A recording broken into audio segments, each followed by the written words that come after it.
They had flush toilets in 2600 BC, covered sewers, brick drains, and wells by the hundreds. And yet, we don't know what they called themselves. We can't read their script. We barely know their gods, if we know them at all.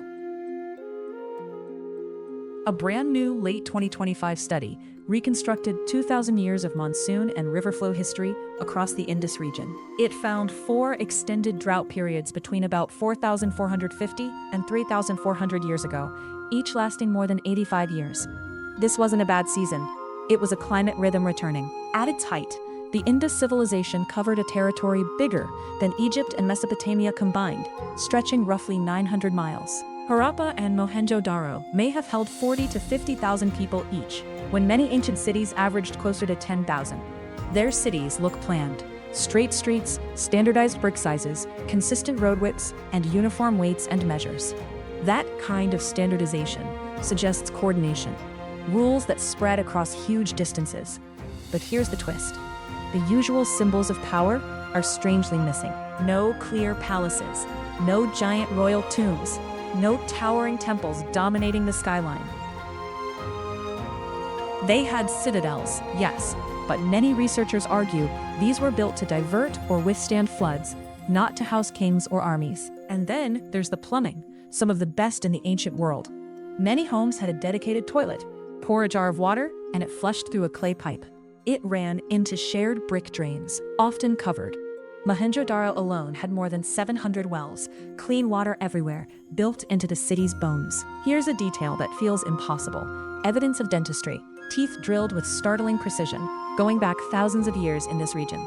Some drilled holes show no decay, which has led to the idea a few may have been decorative, not medical. So this wasn't a primitive world, quietly organized. But their greatest secret is still sealed, literally, on small carved objects covered in signs we can't read.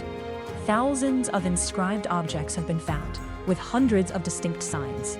Some scholars argue it may not encode language at all, so their names may be lost. Now, the freshest clue doesn't come from a palace or a battlefield.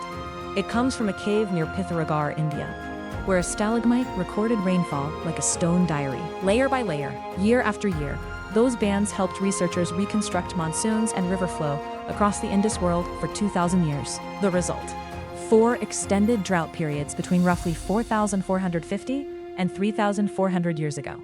Each lasted more than 85 years, and each hit a huge share of the region, about 65 to 91% of the area tied to the civilization. And here's where the climate record meets human behavior. Between about 5,000 and 4,500 years ago, many communities lived in areas with higher rainfall. But after 4,500 years ago, settlement patterns shift. People begin moving closer to the Indus River, leaning on the one water source that felt more reliable. Imagine what an 85-year drought means in real life. Not a disaster you survive, an environment you grow up inside, where every generation trusts the rains less. So the map changes. Homes, farms, and whole communities inch toward the river. The story isn't just collapse, it's adaptation. Over roughly 200 years, step by step, larger urban sites were gradually depopulated in favor of smaller, rural settlements. Agriculture shifted toward summer crops, including drought-tolerant millets, food that could survive when the sky wouldn't cooperate. This is what makes the Indus decline so haunting. The cities don't end in flames. There's no single dramatic destruction layer that screams conquest everywhere at once. Instead, the streets get quieter, the maintenance slips, the population thins, until a city is still standing, but no longer alive. One drought stands out, a 113-year stretch between about 3,531 and 3,418 years ago. Researchers argue the decline was prolonged and uneven, different places fading at different speeds, as water reliability changed from region to region. Part of why this story gets overlooked is that the Indus world didn't leave us the usual celebrity artifacts. No pharaoh faces, no royal propaganda. Their power, if we can call it that, seems to have lived in systems, standards, infrastructure, and city planning. And systems can endure until the environment changes the rules. So picture the civilization as a living map, gradually pulled toward the Indus like iron filings toward a magnet. Water for people, crops, animals, and the wells that fed the cities. But the closer everyone gets to the same lifeline, the less room there is for failure. The most human part of this story is that they didn't just wait for the end. They adjusted, moving, changing crops, reorganizing life around smaller communities. In a sense, they were early climate refugees, people who saw the pattern and tried to stay one step ahead of it. And the eerie part is that the timeline of that slow goodbye may be locked inside one rock in one cave.